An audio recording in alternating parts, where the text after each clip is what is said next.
Hello, and thank you for tuning in to Downriver Rescue Connection. I'm your host, Patty Radikovich, and it is my pleasure to bring you information on animal-related topics in the animal rescue community. In today's episode, we have a special guest, Animal Control Officer Erin Bertera, who is now the ACO for Downriver Central Animal Control. So welcome to the show, Erin. Thank you so much for having me. So first of all, why don't we address the whole issue of what the DCAC is and how it came into being? The Downriver Central Animal Control Agency, the DCACA, is a cooperation effort between the cities of Allen Park, Lincoln Park, Southgate, and Wyandotte. And what we are trying to do is consolidate animal control services. It really didn't make a lot of sense to have every single city to have their own animal shelter. If you would lose an animal, you would have to go to each one of these facilities trying to locate your missing family member. What the DCAC does is we have one facility in which if you lose an animal, you come to one location. And once the animal we can't find the owner, after it's held for the required hold period, we then will transfer it to our Wyandotte Adoption Center where it will be adopted out. And what that is designed to do is to reduce euthanasia, get more animals into homes, and make sure that these animals are being spayed, neutered, and having those shots prior to adoption. Okay, so how long has this been in the works? This has been in the works since January of 2012 through a grant from the state of Michigan. The grant was approved and we started consolidation in July of last year. We didn't start building until October, and the facility was completed a little bit behind schedule, but it was completed in about February, March, and we opened our doors on April 1st, 2013. Okay, so and people are still wondering, how does it work? Are there still animal control officers in the other cities? Do you take over all those responsibilities? So how does it all work? It's a little bit confusing, but Lincoln Park still has their own animal control officers. They're just using the DCAC for housing. The cities of Allen Park, Wyandotte, and Southgate, we have animal control officers who will go to those cities and enforce ordinances. So just on Monday, for instance, I was in Allen Park on a call, then I got a call in Wyandotte, so I went to Wyandotte, and then I got another call for Allen Park. So it's a lot of backtracking, but I think the biggest thing is what this allows us to do is actually have more animal control officers on duty versus having animal control officers all on the same schedule. Because just because it's 4 o'clock does not mean that a dog's not going to get loose. And so we are trying to put more officers on the streets to pick up the stray animals and to protect the public and to make sure that that the animals are being taken care of. Okay, so now you said that the Wyandotte facility is where they do a lot of the adoptions, but you do some adoptions out of the DCAC, correct? Yeah, we do secondary adoptions. What the system is designed, mind you, this is a totally new system moving forward. So we have a lot of things we're still trying to iron out about the logistics and how things actually are happening. But the way the system is supposed to go is all the animals come to Southgate, the DCAC main location. We'll hold the animal, then we'll send them to Wyandotte, where they will do primarily most of the adoptions in Wyandotte. Southgate will do some adoptions, but mostly all the adoptions we want to go through Wyandotte. They've got wonderful volunteers over there. They make sure that the vet checks are up to date, make sure that the animal is going to a good home, and making sure that people are not just adopting an animal just because it's on a whim. We definitely don't want people adopting on a whim, because those are the animals that usually will get returned to us. And so if we put the animals in a good home, then in the future the animal shelters will get less animals coming in. Okay, great. So now normally we do the animals at the end of our show, but we're going to spread it out throughout this show. So you brought some cats that are out here. So why don't you tell us about the cats, and if you want to, if you're able to take some of them out, show it to the viewers. Okay. What you brought. So I brought two cats. One is a Siamese. This Siamese was in somebody's garage. So what we basically had to do is we had to go inside the garage. She was very scared. Give me 1 second. So she's still pretty a little bit scared. So anyways, so this is a Siamese. She's probably about 2 to 3 years of age.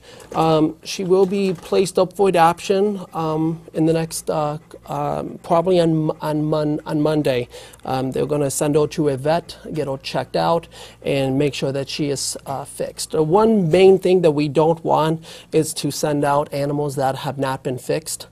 And because people see a Siamese cat, they go, wow, this cat, the kitten's out couple $100 a piece. I can breed the cat and I can make a couple $100 on the kittens, and that's not what we want. So all animals prior to adoption are fixed, and what that does is it makes sure that the animals are going to a good home, that the animals are fixed, and that they're not going to be bred. So when she came in, she was completely showing her teeth, very, very skittish, would not let us pedal. We actually had to wear gloves when handling her. And the good thing about the volunteers is that they spend a lot of time on these animals, getting them to come around, getting them to trust us, because it is a very scary place, especially when you've got an intake facility where you get so many animals coming in. It's very scary for the animals, but the main thing is we want to make sure that the animals are leaving on their own free will, and we are not putting them down because of space issues. So she's doing very well. So she was picked up as a stray. Wonderful animal. We have her posted online. We're trying to locate her owners. So far we've not been successful, but we are definitely trying to find her owners, and she's... And what is her name? You know what? She does not have one right now. Once she goes up for adoption, we will give her a name. Okay. The other one is going to be an owner give up. Her name is Princess. She is 5 years old, and she was basically, the woman recently had a child, and she was not able to care for Princess as well. Princess does not seem to be very happy right now. Princess may be a little camera shy, and that's yeah, okay. a little bit camera shy, which is perfectly understandable. She was inside of a home, and now she's inside of a place which it's unfamiliar to them. When you take an animal to a facility, into an animal shelter, we do our best to accommodate the animal, make sure they've got bedding, clean towels, food, water, but it's still not somebody's house. So when this one first came in, very skittish, we were able to get her to come around. This one, we're going to be working on her for a little bit longer, and she'll be back to her princessy ways very soon. Now, what kind of space do you have? Like, how much space do you have available for cats and for dogs in your facility?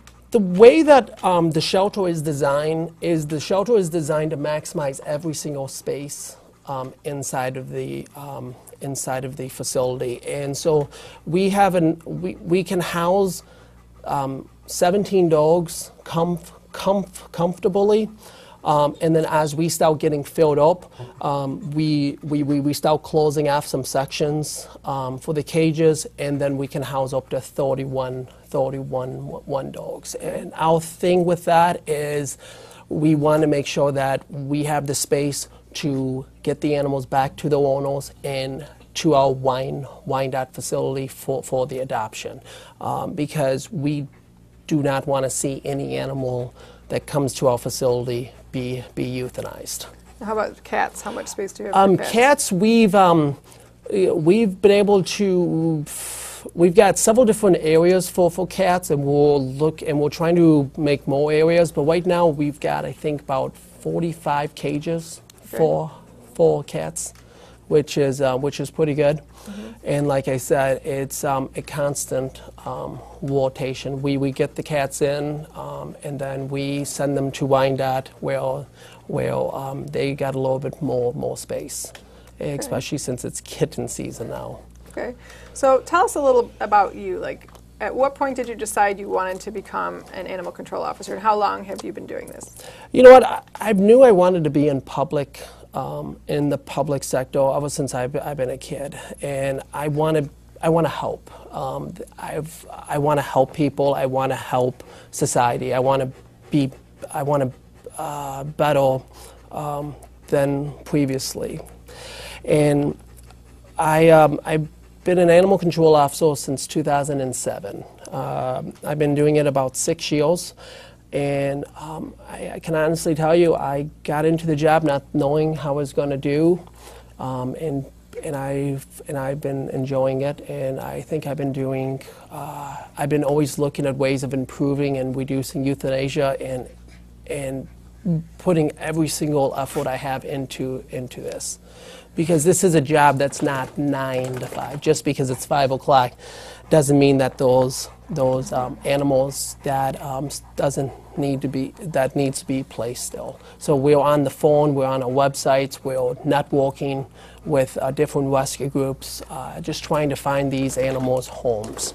And we've had people from Wisconsin, Indiana, drive all the way to our facility getting these animals. I mean, just yesterday we had a baby fawn that was hit. The mother was actually hit. And so these people bring me in a baby fawn, and animal control, we started off as just picking up dogs, but the job has evolved a lot since then. And so we basically got this fawn, and I'll be honest with you, I don't know that much about fawns. It was cute, and it was probably only 10 days old, but animal shelters are not a place where we can actually handle them. So we went ahead, and me and my volunteers started making calls, and we found a woman in Dexter who's a licensed DNL rehabilitator, and we took the animal out to Dexter. One of the volunteers took the animal to Dexter, where she's nursing it back to health. Just because I got off at 5, it doesn't mean that this animal still needs to find a place to go. So it's a very interesting place. So now now we did actually have a wildlife rehabilitator on our on one of our previous shows, and we had talked about how, you know, if you find wildlife, bringing them to the animal shelter is not the place to bring them, because that's not what you guys do. But you did bring one little wildlife with you today, and tell us how you found this guy and how you have him, and what's going to become of this guy. What I've got here is a baby possum. We believe that the mother was hit by a vehicle. So we went ahead and we picked up the possum. And possums are very unique. A lot of people are very scared of them. They're actually really interesting animals. They're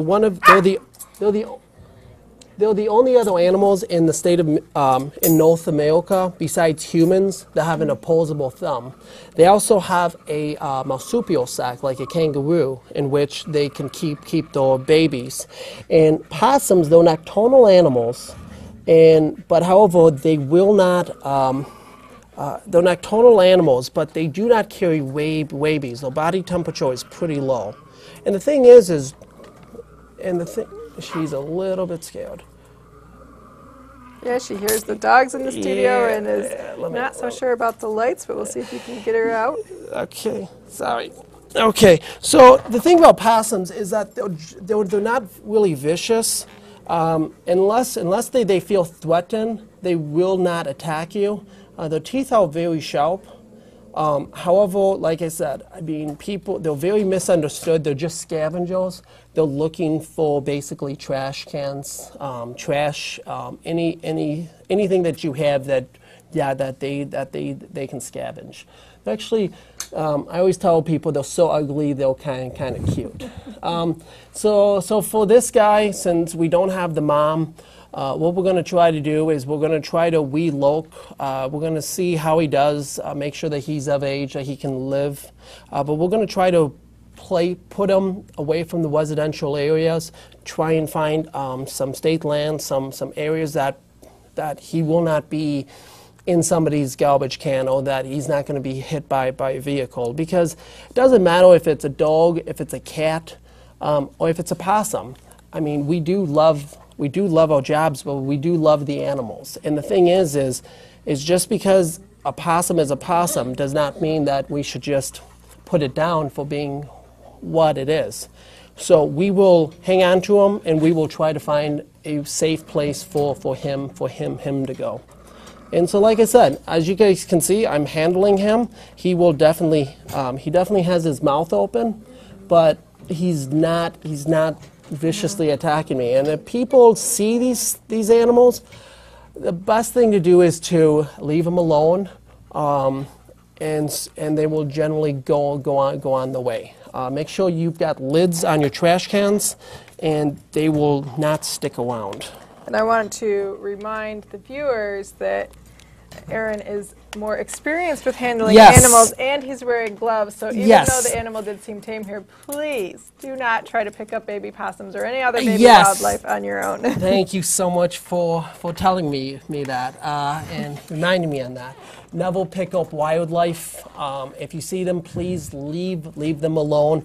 I am a trained professional. I am wearing gloves, and even though I handle them very on a day-to-day basis, and you still want to be safe. So please do not pick up wildlife if you see them. Generally, leaving them alone, they will generally move on. So tell us a little bit about, now, one of the goals of the merger was to help reduce the euthanasia rates. Tell us, how are you guys doing with that? Euthanasia rates, we've been doing very well. We've been doing this about for 2 months now, and within those 2 months, we've received about 270 animals just within the 2 months. And right now, we have a no-kill status still, which is very good. We've got over a 95% adoption success, and what we were able to statistically determine is that we were able to save about 35 to 40 animals just last month that would have been euthanized with everyone having their own facility, and that translates to about 400 to 500 animals a year that we are saving by having the consolidation. That's great. Now, a lot of people have misconceptions about animal shelters because they think all you can find there are mutts, or in our area, pit mixes. But that's not the case. Like, tell us some of the different breeds that you see in the area. You know what? You get in so many different animals. You get in some beautiful. You get in some poodles, some Yorkies. I brought in a couple animals that were up for adoption, and people, unfortunately, they sometimes get an animal, something changes in their life, they're not able to take care of the animal anymore. The animal gets loose. They don't come looking for the animal, or they just can't spend the time with it. Most of the people who are surrendering their animals is because they don't have the time to spend with the animals, so they want to find a better home for the animal. Okay, so let's bring out some of the dogs that you brought, and I'm sure that you guys have heard them while we've been taping, because the dogs have been a little bit noisy today. But we'll go ahead, and why don't we start with the little guys? The little guys, okay. So we've got 2 guys. Both of them are mint Chihuahuas. This guy right here was found about a week and a half ago. He was found on 4th Street and Alder Drive, just running the streets. He is currently not fixed. He is being placed up for adoption.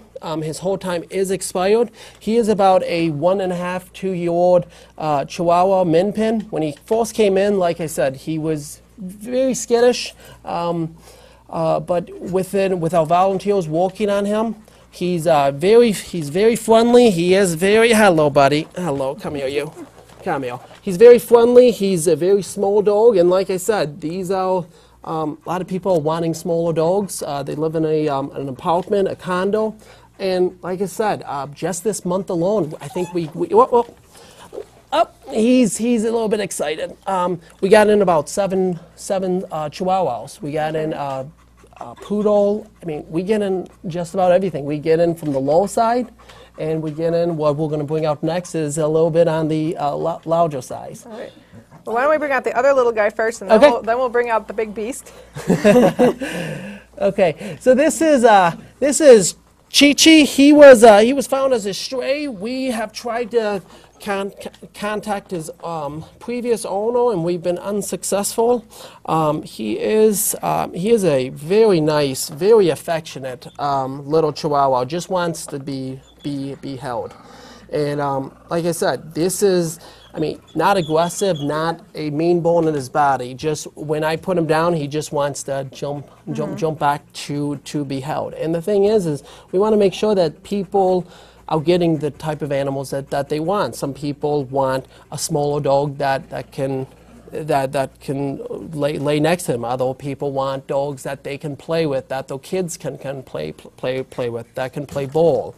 I mean, we would just want to make sure that you're getting the correct animal for your lifestyle, and that you know that this is a lifetime commitment. That if you are unsure of getting an animal, you probably shouldn't get one, because these are living, breathing things, and they need love. Just like you want to give it love, it wants to give you love. And if you're not giving it love, it's not going to be.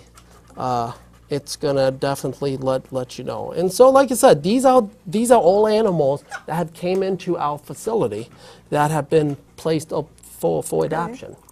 Well, why don't we bring out the big guy? And while he's coming out, one of the messages that he really wants to get across is that animals are not disposable. And unfortunately, that's previously that's what a lot of people thought.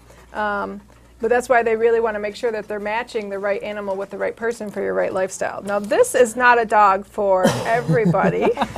Come here, Luke. So this is Luke. He's a Bernese mountain dog. Yes. He's about 150 pounds. This guy has already been adopted, but he has, good boy. But here, come here and face. I know you're camera shy, but he's about 150 pounds, complete level. I mean, he probably thinks he's about the size of that Chihuahua, because he wants to just jump in your lap and he thinks he's a lap dog.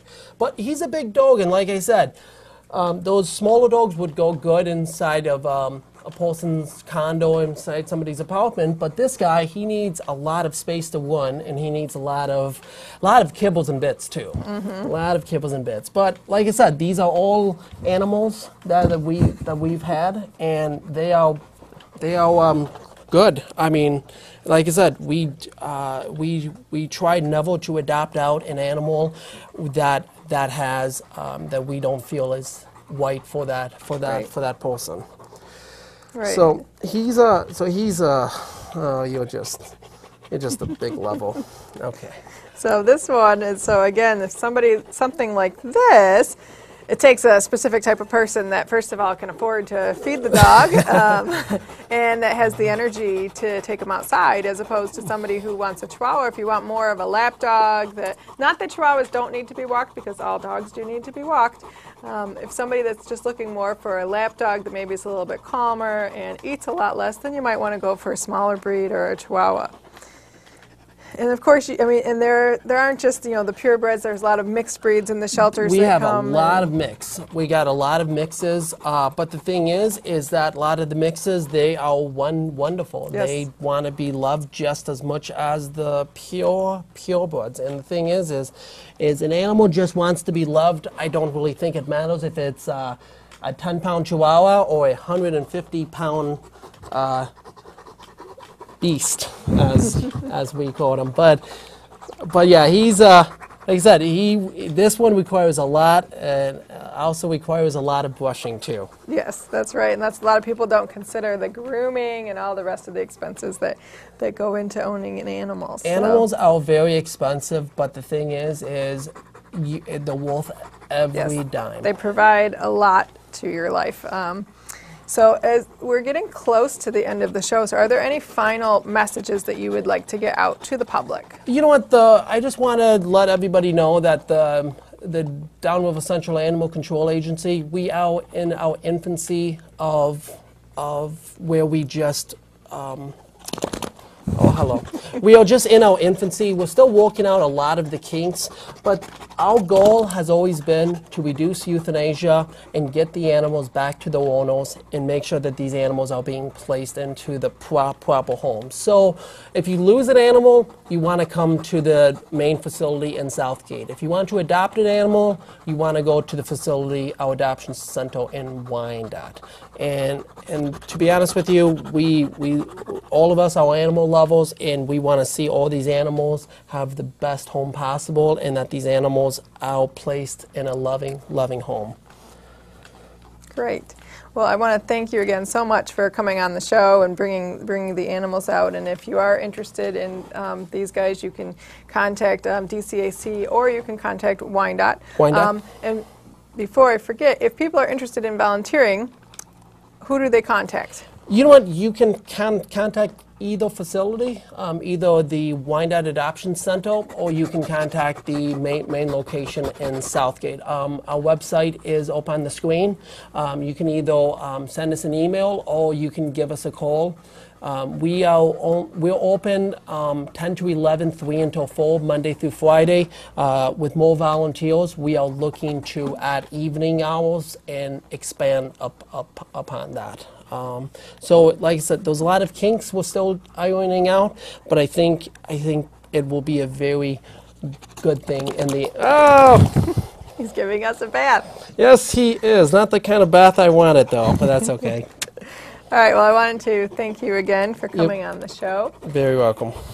And, we all look forward to a day when all pets are treated like family and everyone has a home. Until that time, we invite you to be part of the solution. And please remember, please spay and neuter your pets. See you next time.